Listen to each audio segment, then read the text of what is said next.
Have you ever wondered what it truly means to uphold your principles, even when the world demands otherwise? What if you were in a place where all eyes were on you, waiting for you to falter or bend to the customs of those in power? How far would you go to stand firm on what you believe in, even if it meant facing the greatest rulers of your time? Today, we'll dive into the remarkable stories of some of the greatest companions of the Prophet Muhammad, peace be upon him. Stories of unwavering faith, courage, and a determination so strong that they defied emperors, destroyed empires, and changed the course of history. What did Umar al-Khattab, Uthman ibn Affan, and Hudaifa al-Yaman, may Allah be pleased with them, do that not only brought honor to themselves but also shattered the arrogance of some of the mightiest rulers in the world? Get ready to explore the depth of their devotion, the power of their commitment to the Sunnah, and the moments that left the world in awe. Stay with us till the end, as these stories will not only inspire you but also challenge the way you see courage and conviction in our daily lives.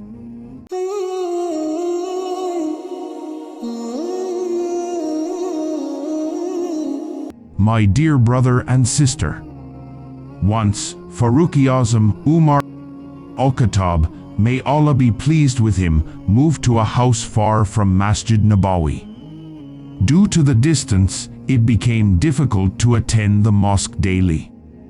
So, he made an agreement with a neighbor. One day, his neighbor would go to Masjid Nabawi and then return to inform him of everything the Prophet Muhammad, peace be upon him, had said.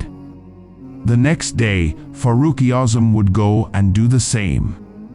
This way, not a single word from the blessed mouth of the Messenger of Allah would be missed. The companions of the Prophet, may Allah be pleased with them, sacrificed their lives for even the smallest sayings and sunnahs of the Prophet, peace be upon him. During the Treaty of Hudaifa, Uthman ibn Affan, may Allah be pleased with him, was sent as the envoy of the Prophet Muhammad, peace be upon him, to Mecca. Upon arriving, he stayed at his cousin's house. The next morning, as he was about to leave for negotiations with the leaders of Mecca, his pants were raised to mid-calf, above the ankles. The Prophet Muhammad, peace be upon him, had instructed that it is strictly prohibited to let one's garments hang below the ankles. If the garment is above the ankles, it is permissible, but the general practice and habit of the Prophet Muhammad, peace be upon him, was to keep his garment at mid-calf and not below. Uthman's cousin suggested, it is the custom among Arabs that the longer the garment hangs, the more it signifies the status of a person. The leaders are expected to wear their garments longer. If you go to these people with your garments so high, they will not respect you, and the negotiations will not carry weight. Uthman ibn Affan, may Allah be pleased with him, replied, no, I cannot lower my garment.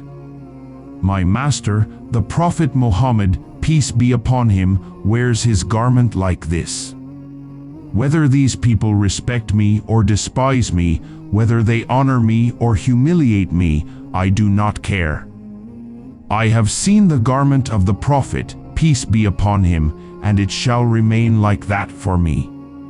I cannot change it. When Hudaifa ibn al-Yaman, may Allah be pleased with him, the conqueror of Persia, was called to the court of Khosrow, the Persian Emperor, for negotiations, he went there. As soon as he arrived, food was presented to him as hospitality. He began to eat, but during the meal, a morsel fell to the ground.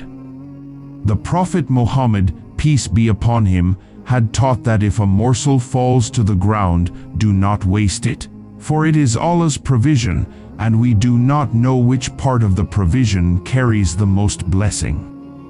Therefore, one should pick up the fallen morsel, clean it if any dirt has adhered to it, and eat it." So, when the morsel fell, Hudaifa ibn al-Yaman, may Allah be pleased with him, remembered this teaching and reached down to pick it up. The man sitting next to him nudged him with his elbow, gesturing that he should not do this. He whispered, "What are you doing? This is the court of Khosrow, the world's superpower.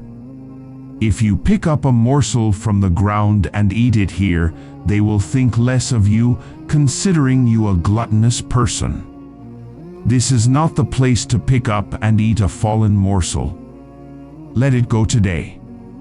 To this, Hudaifa ibn al-Yaman, may Allah be pleased with him, replied with an amazing statement. "Should I abandon the Sunnah of the Prophet Muhammad, peace be upon him, because of these fools? Whether they think good or bad of me, whether they respect or disrespect me, or even mock me, I cannot abandon the Sunnah of the Prophet Muhammad, peace be upon him. Now tell me, did they bring honor to themselves, or are we disgracing ourselves by abandoning the Sunnah? They brought such honor that, on one hand, they practiced the Sunnah by picking up and eating the morsel, and on the other hand, they destroyed the arrogance of the Persian rulers, who were embodiments of pride. So much so that the Prophet Muhammad, peace be upon him, said, 'After the day Khosrow was destroyed, there shall be no Khosrow left. His name and trace were wiped off the earth.' Before this incident, when Hudaifa ibn al-Yaman and Rabi ibn Amir, may Allah be pleased with them, were about to go for negotiations and were entering Khosrow's palace, they were wearing their simple clothes. Having traveled a long way, the clothes might have been a bit dirty. The palace guard stopped them at the entrance and said, 'Are you going to meet the great King Khosrow in such attire?' He handed them a cloak to wear. Rabi Amir, may Allah be pleased with him, replied, 'If wearing the cloak provided by Khosrow is a condition to enter his court, then there is no need for us to enter. If we are to go in, it will be in our own clothes. If he does not want to meet us in these clothes, we have no desire to meet him either. We are leaving.' The guard sent a message inside, saying, 'Strange people have come, refusing to wear the cloak.' Meanwhile, Rabi ibn Amir, may Allah be pleased with him, began adjusting the strips of cloth wrapped around his sword's broken parts. The guard, noticing the sword, said, 'Show me your sword.' He handed it to the guard, who looked at it and mocked, 'Are you going to conquer Persia with this sword?' Rabi ibn Amir, may Allah be pleased with him, replied, 'You have only seen the sword, you haven't seen the hand wielding it.' The guard asked to see his hand, and Rabi ibn Amir, may Allah be pleased with him, replied, 'If you want to see my hand, then bring the strongest shield you have that can withstand any sword strike.' They brought the strongest iron shield, believed to be unbreakable. Rabi Amir, may Allah be pleased with him, said, 'Let someone hold it in front of me.' When a man stood with the shield, he struck it with his patched-up sword, and the shield was split in two. Everyone was astonished, seeing such an extraordinary display, wondering what kind of people these were. After this, the guard sent another message inside, saying, 'These are very unusual people who refuse to wear your clothing. Their swords appear broken, yet they cut the shield in half.' Shortly after, they were called inside. It was customary in Khosrow's court for him to sit on a throne while all the courtiers stood. Rabi Amir, may Allah be pleased with him, said to Khosrow, 'We are followers of Muhammad, the messenger of Allah, peace be upon him, and he has forbidden us from standing while one person sits. So, we are not prepared to negotiate in this manner. Either bring chairs for us as well, or Khosrow should stand before us." When Khosrow saw that they had come to insult him, he ordered, "Fill a basket with soil, place it on their heads, and send them away. I will not speak to them." They were given a basket of soil.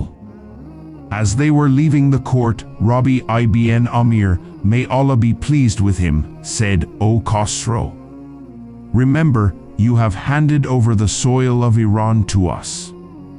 Hearing this, the superstitious Persians thought, "What a bad omen. Khosrow has handed over the soil of Iran to them."